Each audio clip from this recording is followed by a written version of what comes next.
chicos, buenas noches. El Comité Permanente Académico de SOCIEMDAC les da la bienvenida a la ponencia sobre síndrome del intestino irritable, a cargo de la ponente universitaria Jacqueline Michelle Dubón, estudiante del cuarto año de Medicina Humana en la Universidad San Carlos de Guatemala, embajadora del grupo CPO y también el Sevier de Medicina, miembro de CIPEMED oficial y creadora de contenido médico.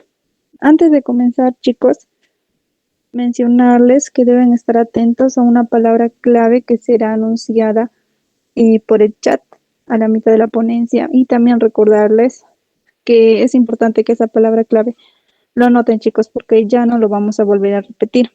Lo vamos a pasar por el chat solo 3 veces y al final vamos a pasar un link de quizzes, chicos. Les recomiendo que estén súper atentos. También el link lo vamos a enviar hasta en 3 oportunidades, chicos. Aquellas personas que solo nos pidan el link del quizzes por este chat, les vamos a volver a enviar por ahí este medio, chicos. Bien, sin más que decir, damos inicio a la ponencia. Bienvenida, Michelle. Tienes el pase libre para comenzar. Hola, ¿qué tal? Buenas noches. Bueno, creo que sí es noches con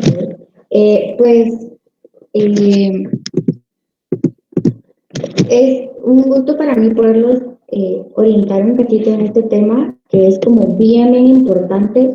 Es uno de los temas que no se les da mucha importancia por su complicada explicación fisiopatológica, su origen fisiopatológico, pero realmente en el ámbito médico, en el ámbito de emergencias médicas, es bien común encontrarlo. Entonces, el síndrome del intestino irritable, para empezar, pues es un síndrome, es el conjunto de los síntomas que nos van a englobar una enfermedad, es decir, tiene una sintomatología multifactorial. La podemos encontrar de distintas maneras en cada uno de los pacientes. Entonces vamos a ver que está definido principalmente por los criterios diagnósticos que se basan en síntomas. Por lo mismo que es un síndrome, la forma más fácil de diagnosticarlo va a ser clínicamente, sintomatológicamente.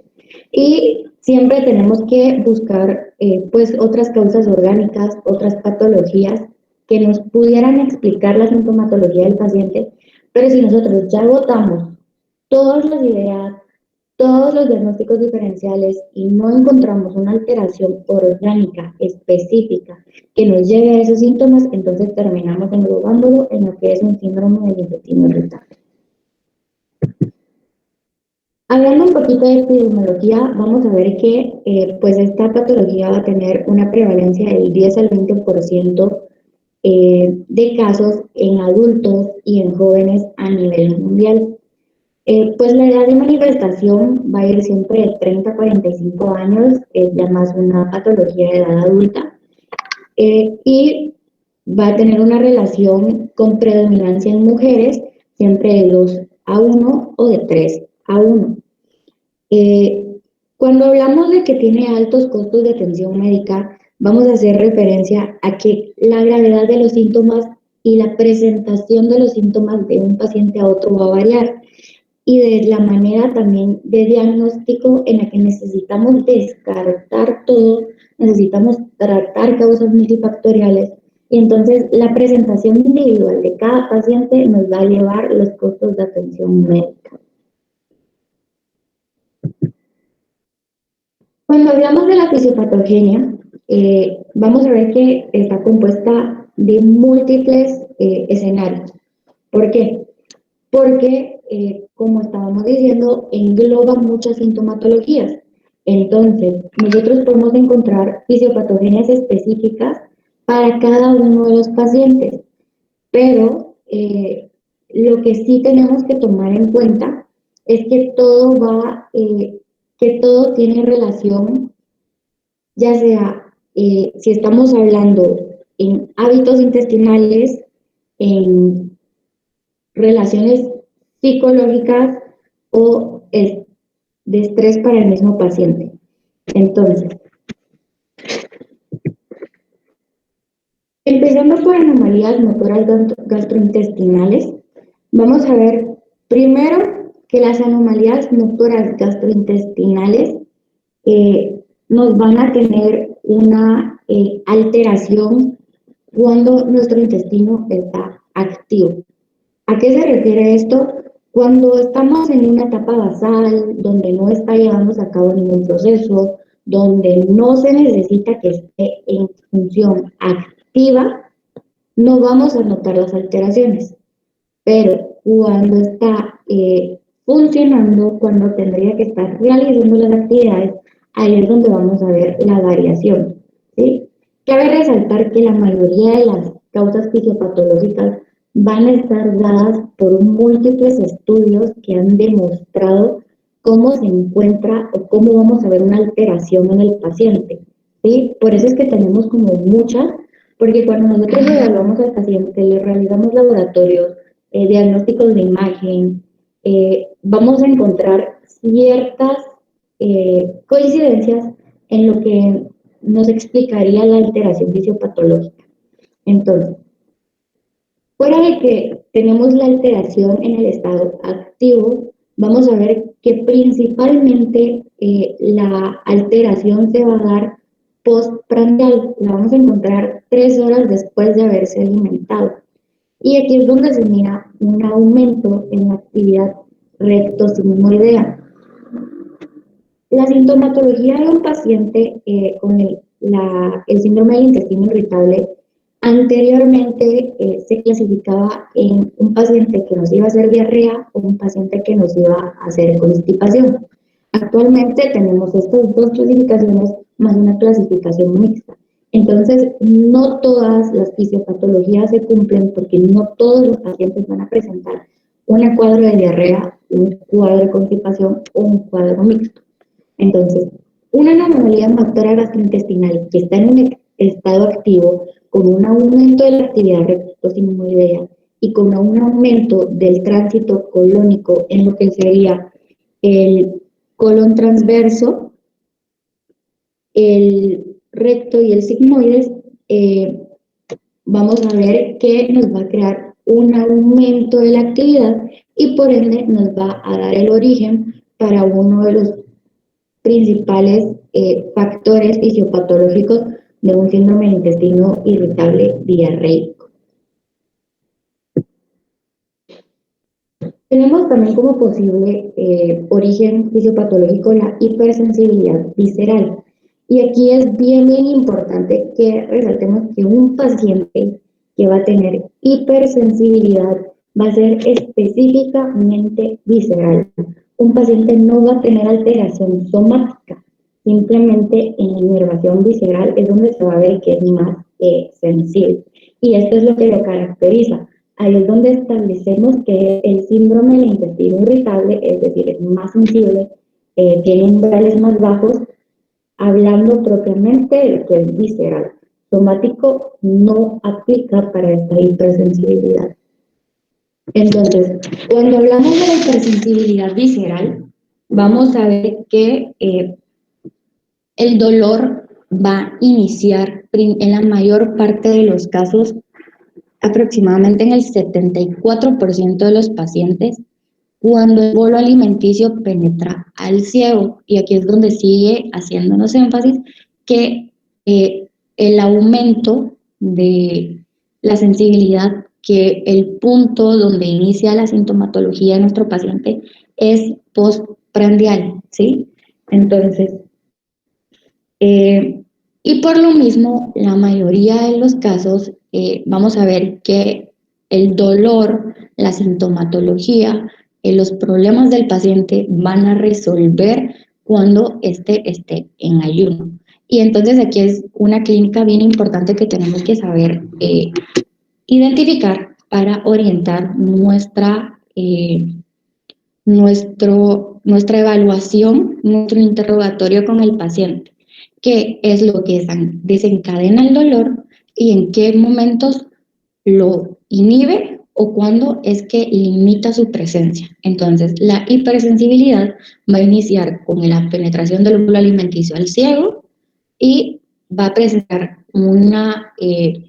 posible o una mejoría sintomática cuando el paciente está en ayuno. También se cree que los lípidos forman parte muy importante de este aspecto, ya que los lípidos pueden ser los desencadenantes de la disminución del umbral del dolor. Entonces, tenemos una hipersensibilidad que está asociada a la ingesta. Tenemos una ingesta hiperlipídica que me disminuye el umbral y va a hacer que sensibilidades que en un paciente normal no son dolorosas, no son patológicas, en este paciente sean mucho más fácil de alcanzar el umbral de dolor. Y aquí es donde entran, pues, estas 4 posibles explicaciones que nos van a llevar a lo que sería la hipersensibilidad visceral. Primero, la hipersensibilidad del órgano final, del órgano diana, donde vamos a encontrar el dolor, va a estar principalmente mediado por los nociceptores silenciosos. Recordémonos que hay miles de tipos de nociceptores. Tenemos térmicos, tenemos químicos, tenemos mecánicos, que vienen dados por el origen de la estimulación, que si es el calor, que si es la compresión, que si es la irritación, pero los nociceptores silenciosos no están clasificados por el origen, sino más bien por la evolución. ¿Cuáles son los nociceptores silenciosos y por qué están asociados al intestino irritable? Porque cuando hablamos de los nociceptores dolorosos, estamos hablando de receptores que se estimulan en un tiempo posterior a que las zonas adyacentes a este ya están inflamadas. Entonces, por eso es que son silenciosos, porque el estímulo inicia antes y no lo percibe, sino que lo percibe hasta el momento en que la zona adyacente ya va a estar inflamada. Sobre esto tenemos una hiperexcitabilidad en el sistema nervioso central, que viene por medio de lo que sería la regulación endógena de este, por medio de la vía cortical y la vía troncal, que me va a crear una transmisión nociceptiva caudal. Sobre esto tenemos pues la hiperexcitabilidad también mediada por medio de activación de transmisores como sería el óxido nítrico y algunos otros que no han estado como muy bien estudiados. Y la hiperalgesia a largo plazo, que es la que está encargada de la neuroplasticidad, la adaptación de estos receptores, la adaptación de este estímulo doloroso al paciente, que va a estar mediado principalmente por medio de el tiempo, la evolución de la enfermedad y que me va a dar como consecuencia una respuesta nerviosa, crónica y recurrente de toda esta hipersensibilidad que ya vimos anteriormente. Tenemos propiamente lo que sería un trastorno de regulación del sistema nervioso central y este va a estar mediado principalmente por 2 vías. Vamos a ver que tenemos primero, y es bien importante relacionar este concepto para nuestros pacientes, que el síndrome del intestino irritable anteriormente se consideraba que era principalmente de origen emocional, de origen emotivo, de origen interno. Para el paciente no era considerada una patología fisiológica como tal, sino era más considerada como una patología psicológica. Entonces, ahora tenemos otros tipos de origen fisiopatológico que nos refutan la teoría de que eran 100% de origen emocional, pero el origen, el trastorno emocional, el estrés, las actividades traumáticas previas, sí juegan un papel bien importante en lo que sería el síndrome del intestino irritable. Entonces, hablando propiamente de un trastorno emocional y de estrés, vamos a ver que este puede llegar a exacerbar los síntomas de un paciente y va a actuar de manera específica en lo que sería la corteza del cíngulo. La corteza del cíngulo va a tener una mayor actividad y esta mayor actividad va a estar reflejada en escoger más los estímulos, ¿sí? Vamos a hablar que la corteza del cíngulo va a estar en una respuesta a la estimulación y va a crear una mayor atención a distintos estímulos dolorosos. Hagamos de cuenta que tenemos muchos estímulos, recuérdense que estamos llenos de vías aferentes, pero tenemos un mecanismo de procesamiento de información. ¿Cuál es este mecanismo de procesamiento de información? Yo desecho lo que no me sirve, desecho la información de muy poca importancia y utilizo solamente la que me interesa. Entonces, aquí es donde la corteza del cíngulo aprovecha toda la información que estamos recibiendo y acepta muchísimos más estímulos de dolor. No altera el nivel, no altera el umbral, no altera la capacidad de percepción, sino que modifica la amplitud, el espectro de los estímulos dolorosos. Entonces, como resultado vamos a tener una mayor actividad de toda esta sensibilidad dolorosa y vamos a terminar con lo que sería un cambio de la sensación del dolor. Este principalmente está relacionado a la actividad colónica o la estimulación colónica distal.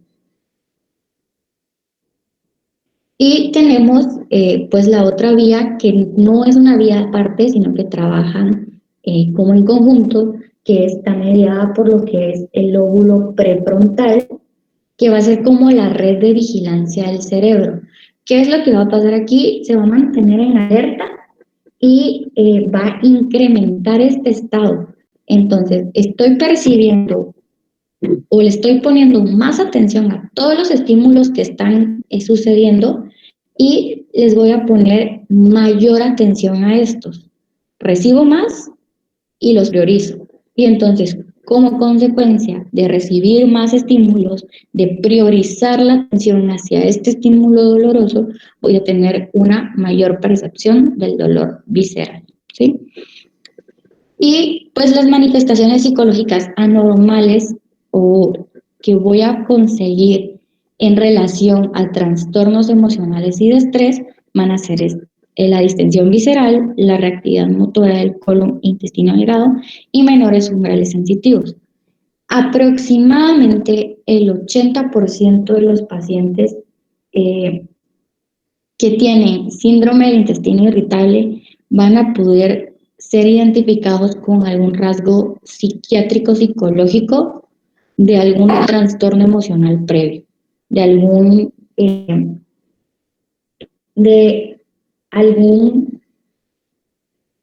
una anomalía psicológica que va a persistir y que va a estar relacionada con esta exacerbación y con este periodo de estrés. Entonces, los factores psicológicos nos van a modificar este umbral de dolor y nos van a crear un umbral menor que va a percibir muchísimo más las sensaciones dolorosas. De igual manera, vamos a ver que la alteración, la hiperatención, la hiperreactividad me va a crear un aumento para la reactividad motora de colon e intestino delgado y va a hacer que el intestino esté más propenso a trabajar más. Y por último, vamos a ver que va a estar relacionado a un aumento en lo que sería la distensión de las vísceras, ¿sí? El síndrome del intestino irritable postinfeccioso va a estar acoplando una serie de factores o una serie de sucesos que me van a explicar cómo desde un foco infeccioso que no es principalmente el agente causal el que me la va a producir, y luego la respuesta inmunológica y las alteraciones en el epitelio del intestino me van a conducir a una hipersensibilidad y a la relación con síntomas extraintestinales, ¿sí? Entonces, cuando hablamos del IBS posinfeccioso, vamos a ver que generalmente aproximadamente el 25% de los pacientes tienen un antecedente de infección o de alteración de la flora intestinal antes de presentar un cuadro del síndrome de intestino irritable. ¿Cuáles son los principales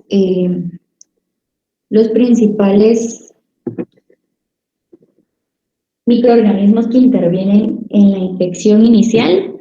Vamos a tener Campylobacter, Salmonella y Shigella. Y de estos tres, la mayor posibilidad de que este me cause un síndrome del intestino irritable va a estar en Campylobacter, ¿sí? El Campylobacter es el principal factor infeccioso que me va a llegar a desarrollar un síndrome del intestino irritable. ¿Qué es lo que pasa y qué factores me van a decir por qué esta infección me va a conducir a un síndrome del intestino irritable? Si hablamos en orden de importancia de estos factores, primero vamos a ver la duración de la enfermedad inicial. Si yo tengo una enfermedad inicial desarrollada por Campylobacter, Salmonella o Shigella, que dijimos que Campylobacter es la principal, a medida que sea mucho más larga, voy a tener muchísimo más tiempo sometido a un trastorno inflamatorio local en relación a la acción inmunológica al intestino, ¿sí? Y dependiendo también qué efectos tóxicos pueda llegar a tener el agente causal. Tengo también factores ambientales que me pueden llegar a alterar, por ejemplo, el tabaquismo, el género femenino, que dijimos que era más propenso que el género masculino, y la misma antibiótico-terapia que yo voy a tener contra el agente causal. ¿Por qué? Porque la antibiótico-terapia me puede alterar la flora intestinal o la microbiota intestinal propia, que es la que me sirve para todo el proceso gastrointestinal, y si yo tengo esta microbiota alterada, voy a tener como consecuencia una mala reabsorción, un mal proceso de lo que fisiológicamente debería llevarse a cabo. Ya no está llevándose por medio de la propia bacteria, pero sí lo tengo por consecuencia al tratamiento antibiótico que tuve que utilizar para tratar el agente causal inicial. ¿Qué factores internos me van a alterar o van a estar relacionados con este síndrome? Vamos a ver que tenemos células enteroendocrinas y el aumento de los linfocitos T. Entonces, esta activación inmunitaria y la inflamación de la mucosa va a llegar a producir liberación de factores y alteración de la permeabilidad del mismo intestino. Entonces, si lo miramos aquí, vamos a ver que tenemos un aumento de el número de bacterias como principal agente causal, que podría ser, por ejemplo, la Campylobacter, o bien una alteración de la microbiota post-infección que ya había sido a cuenta de la antibioticoterapia. ¿Qué es lo que pasa con esto? Y aquí es donde se utiliza,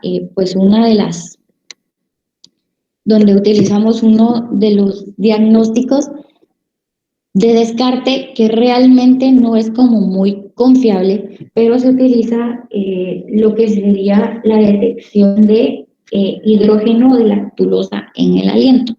¿Qué es lo que pasa?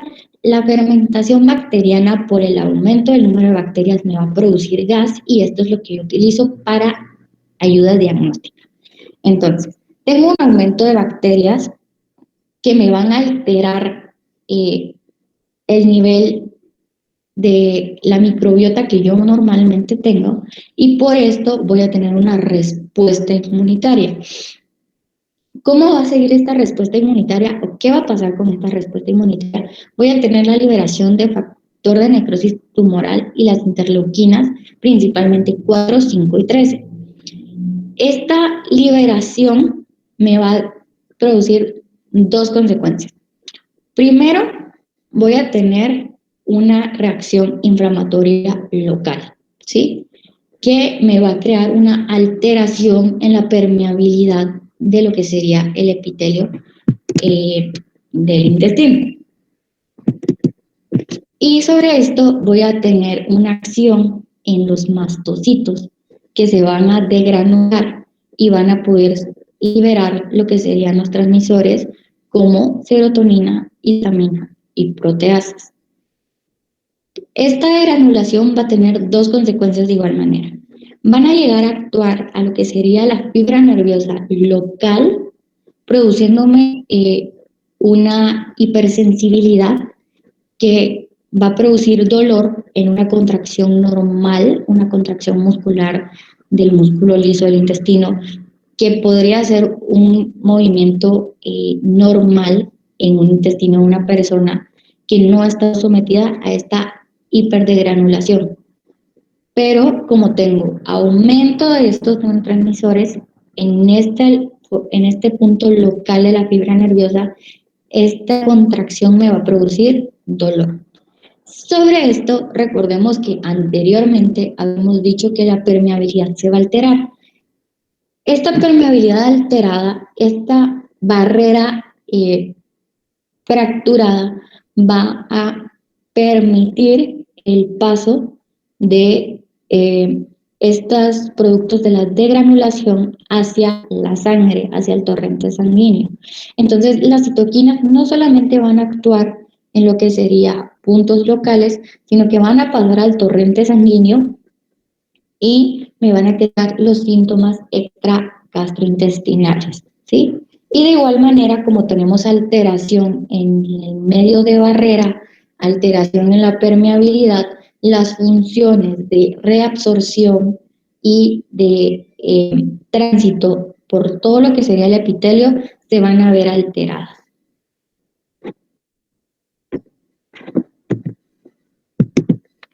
Y entonces ya entramos a lo que serían las manifestaciones clínicas, que vamos a ver que tenemos pues manifestaciones clínicas gastrointestinales específicamente, porción inferior de todo el tubo digestivo, que es donde entra el dolor abdominal, los hábitos intestinales, gas y flatulencia, que son criterios diagnósticos, criterios clínicos, pero tengo otros síntomas superiores en el tubo digestivo que no son tan comunes en todos los casos y entonces no los utilizo como criterios diagnósticos. El dolor abdominal como tal, pues va a formar parte de los criterios diagnósticos y va a tener intensidad y ubicación variable. La frecuencia va a ser episódica y va a ser de tipo cólico, porque recuerden que estamos hablando de intestino, víscera hueca, entonces vamos a tener dolor tipo cólico.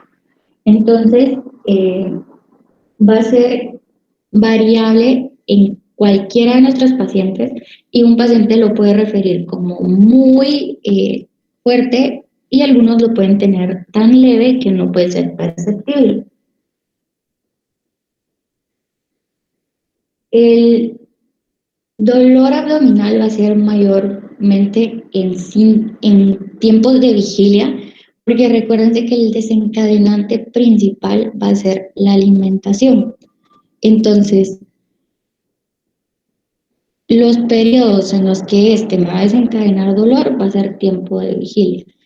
Generalmente podemos encontrar pacientes que nos van a referir que están durmiendo después de cenar, tipo 2, 3 horas después de haber cenado, que ya están durmiendo y el dolor es tan fuerte que los despierta.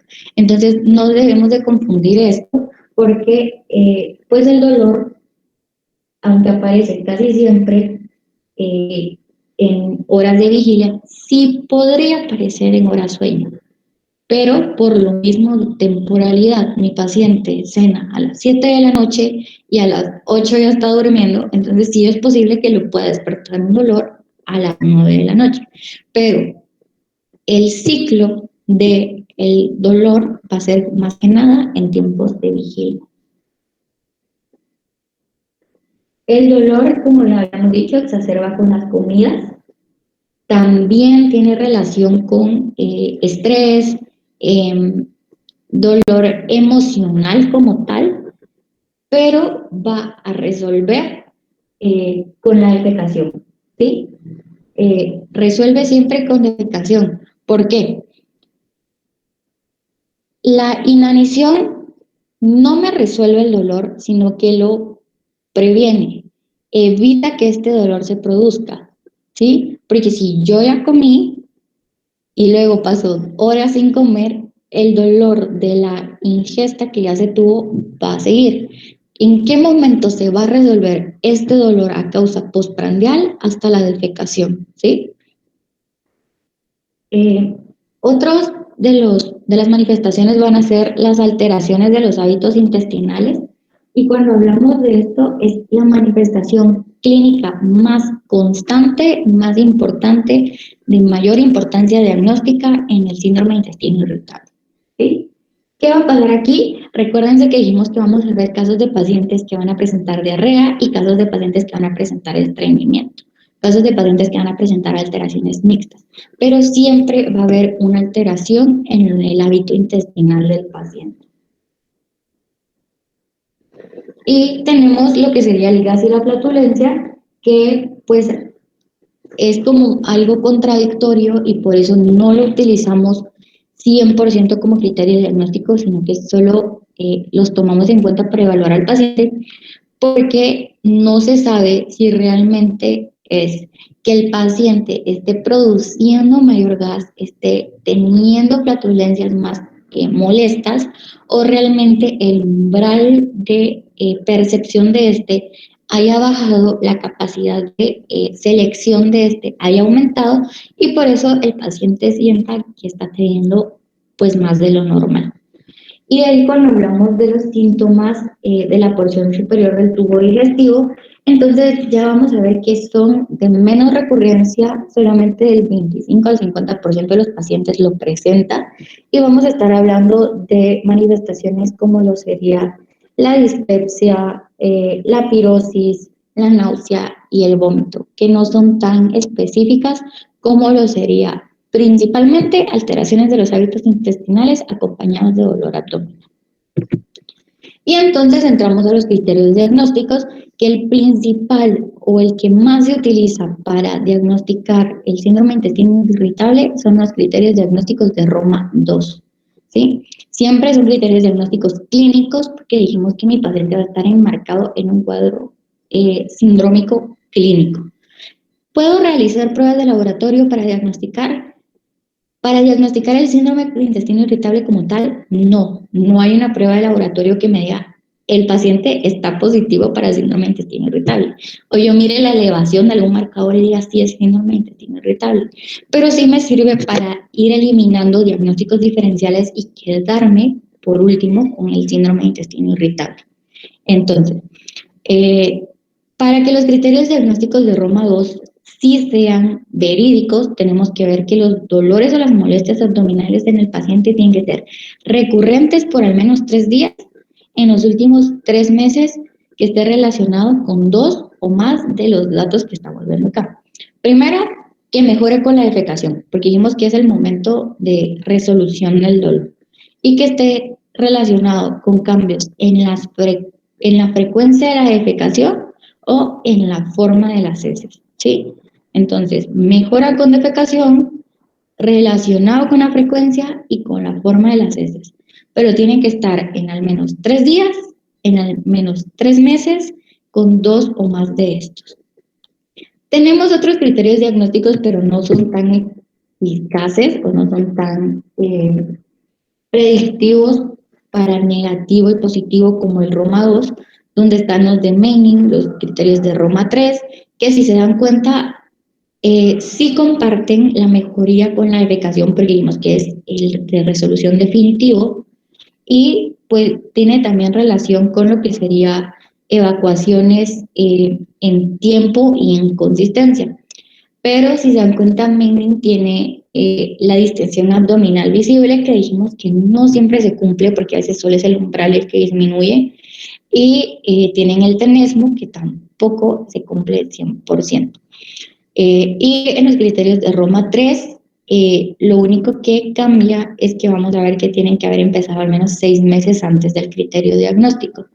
Y esto es lo que nos produce una disminución en el valor predictivo positivo y negativo, que realmente en relación a Roma 2 es en relación a 1.2 o 1.1 el valor de predicción, pero para irnos por lo seguro, los que utilizamos entonces son Roma 2. Y ya entramos a la parte que sería el tratamiento. Cuando hablamos de tratamiento, primero tenemos que recordarnos de una cosa. Estamos tratando con pacientes, ¿sí? Son personas, no son robots.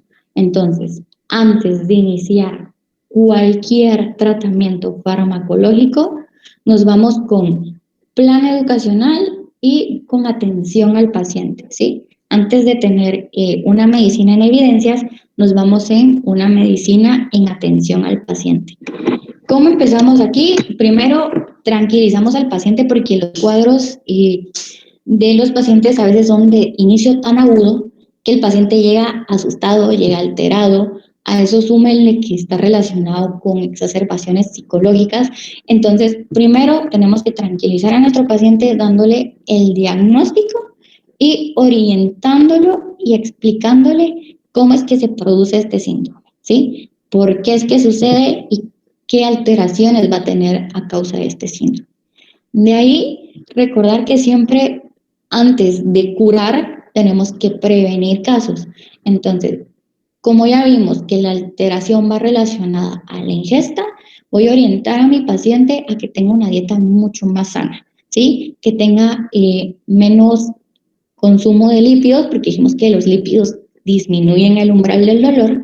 Entonces, lo oriento a que inicie una modificación en su dieta. Y luego vamos con lo que sería la reducción de los FODMAP, que son los oligosacáridos, disacáridos, monosacáridos y polioles fermentables.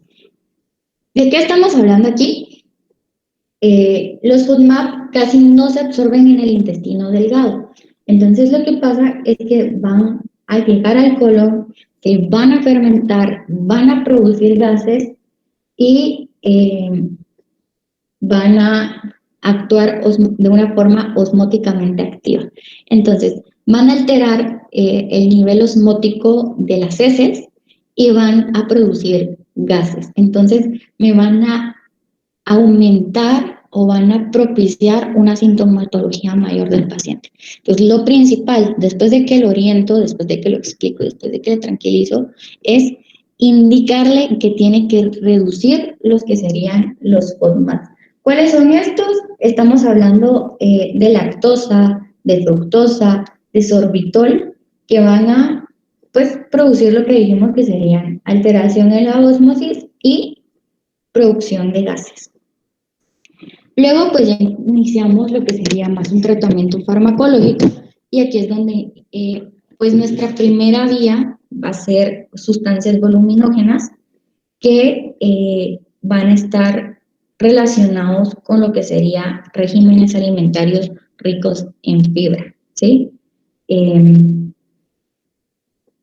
Lo que va a pasar es que la fibra nos va a retener agua y va a aumentar el volumen de las heces y va a aumentar la expulsión de bacterias de las heces.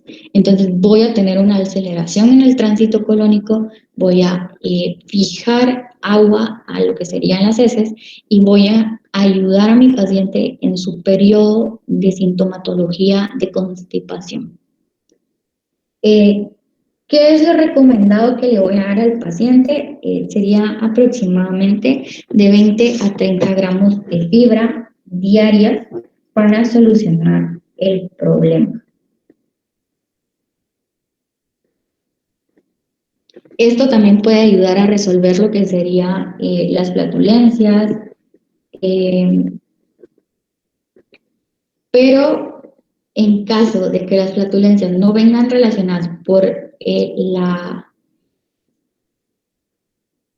la fermentación por medio de bacterias, entonces hay que explicarle al paciente que si se pasa de la fibra o que si ya no la necesita, pues va a presentar diarrea y no quiere decir que tenga un cuadro de exacerbación del síndrome, sino que es un factor o un efecto secundario de la misma sustancia voluminógena. Tengo antiespasmódicos. Fármacos colinérgicos han mostrado en algunos casos alivio temporal de los síntomas que van a estar relacionados con el espasmo intestinal.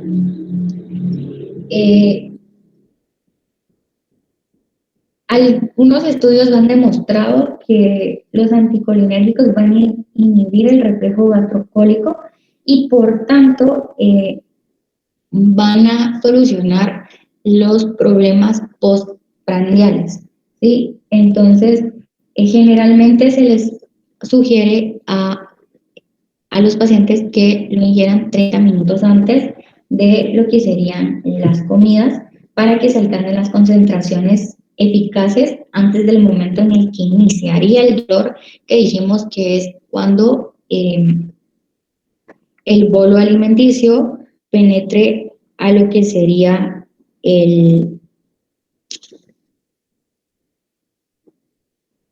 penetre en el colon, ¿sí? Entonces, los antiespasmódicos no solucionan diarrea, no solucionan estreñimiento, pero sí me solucionan el problema de dolor postprandial. De ahí tenemos los antidiarreicos que están a base de opiáceos de acción periférica, donde podríamos utilizar, por ejemplo, los peramida de 2 a 4 miligramos cada 4 horas a 6 horas, sin pasar lo que sería 12 gramos días, porque recordemos que tenemos casos de constipación y tenemos casos de diarrea. Luego entraría lo que sería los antidepresivos. Los antidepresivos, además de que mejoran el estado de ánimo del paciente, pues tienen diversos efectos fisiológicos que pueden ser beneficiosos para el síndrome irritable. En los pacientes que predomina principalmente la diarrea, el antidepresivo como la imipramina, lo que va a producir es retrasar la propagación del tránsito yeyunal. Entonces, me va a disminuir o me va a inhibir la actividad motora.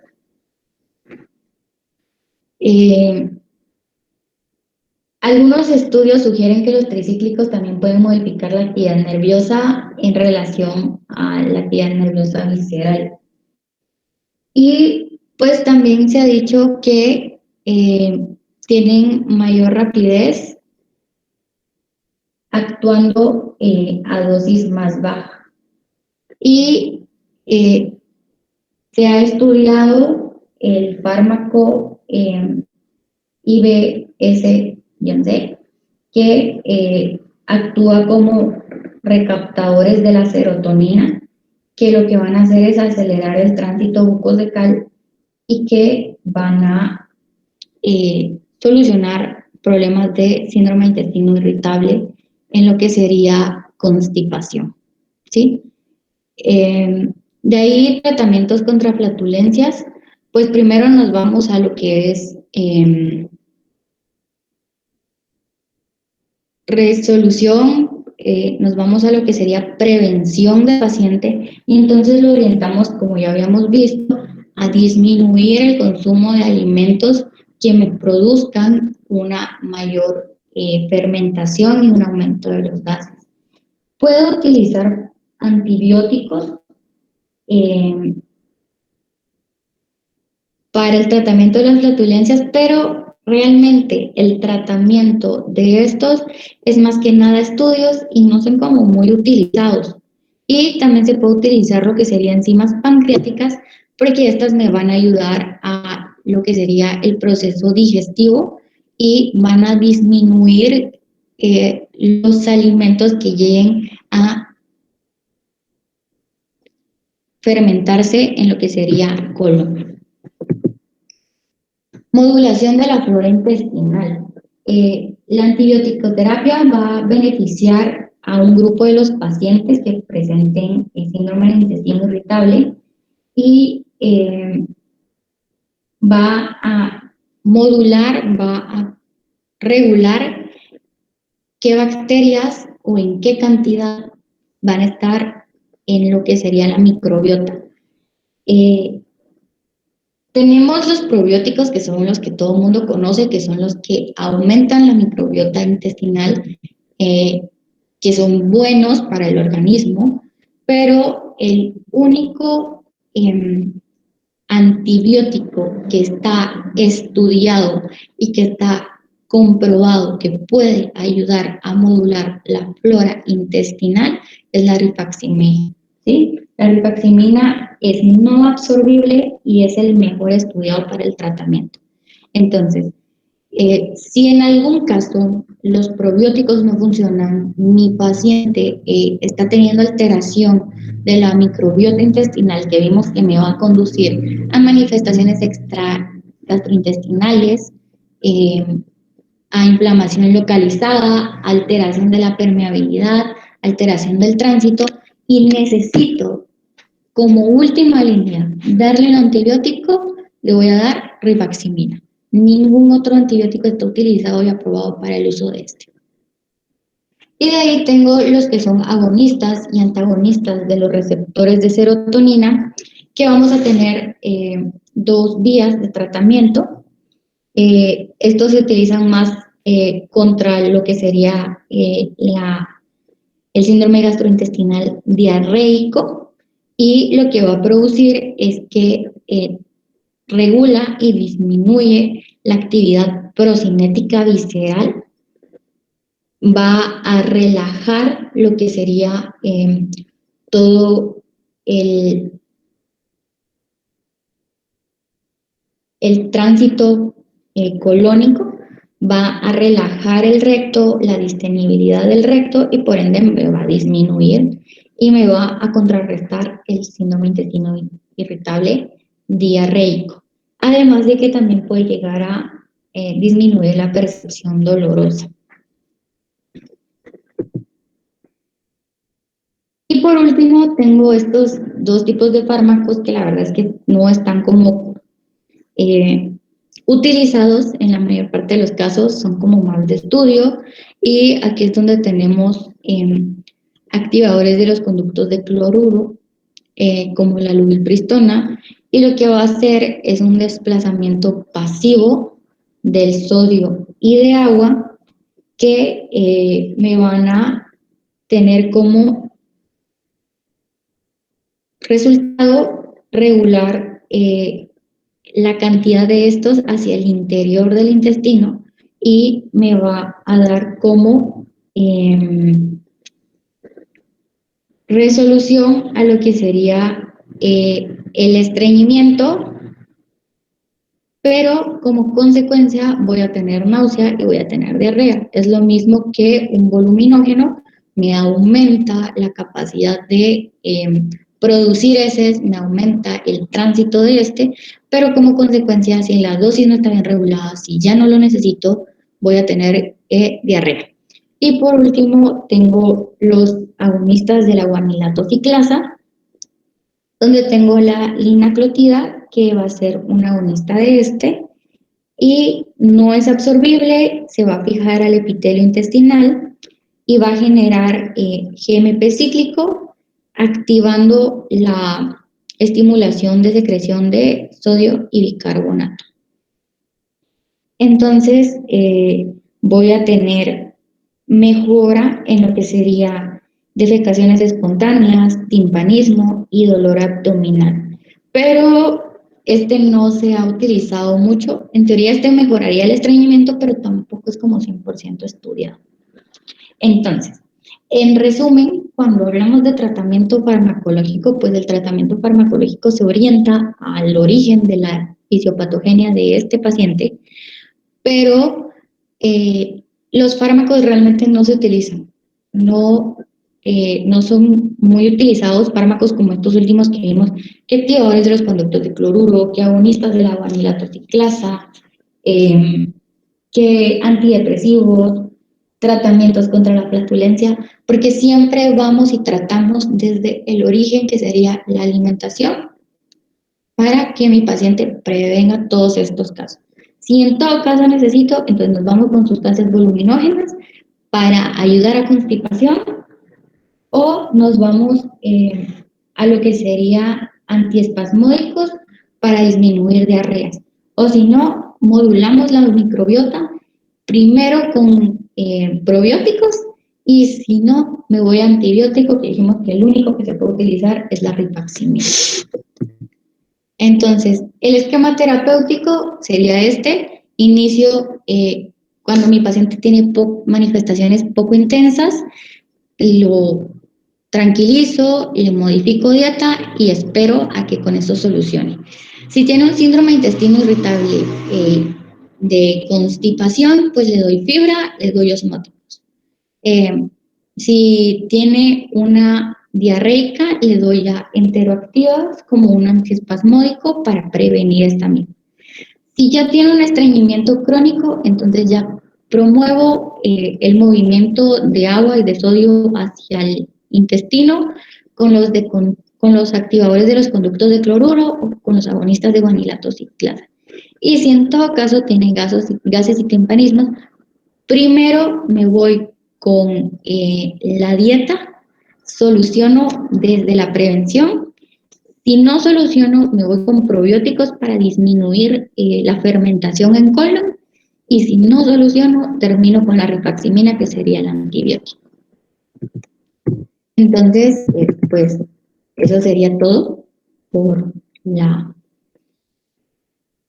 ponencia de síndrome de intestino irritable. Si se dan cuenta, sí es como muy complejo porque abarca muchas fisiopatogenias y por esto tengo muchísimas vías de tratamiento que podrían solucionar cualquiera de las fisiopatogenias que tengo. Pero la principal vía de tratamiento para mi paciente es la prevención, ¿sí? Porque recuerden que el síndrome de intestino irritable no tiene daño a órganos, ¿sí?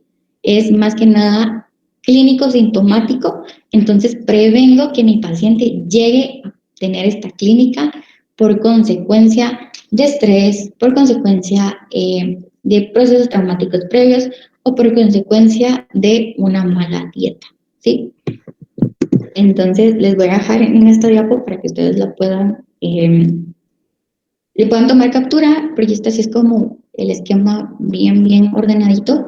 De igual, de cualquier manera, aquí les dejo mi página, que está arribita, que es medi_tips, y ahí tengo un enlace del Drive en mi Insta bio para que puedan ir y descargar las diapos para que les sirvan a ustedes.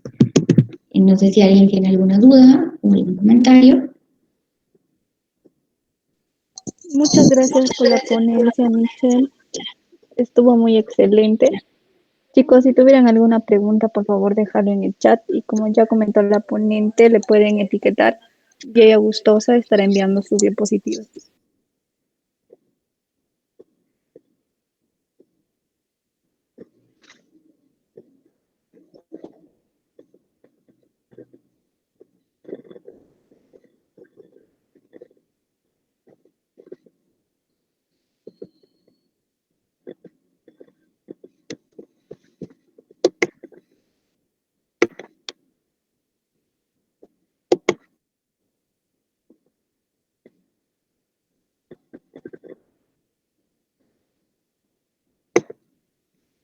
Nos preguntan si las diapositivas lo pueden descargar de Judo. No, se las voy a subir a un live en mi cuenta de Instagram. Tengo un enlace directo al Drive para que ustedes puedan entrar y descargarlas así libremente gratis, porque en Udocs son como con créditos, entonces así las descargan directo. Perfecto, chicos. Entonces, etiquetarla en su Instagram. Y ella gustosa estará enviándole las diapositivas.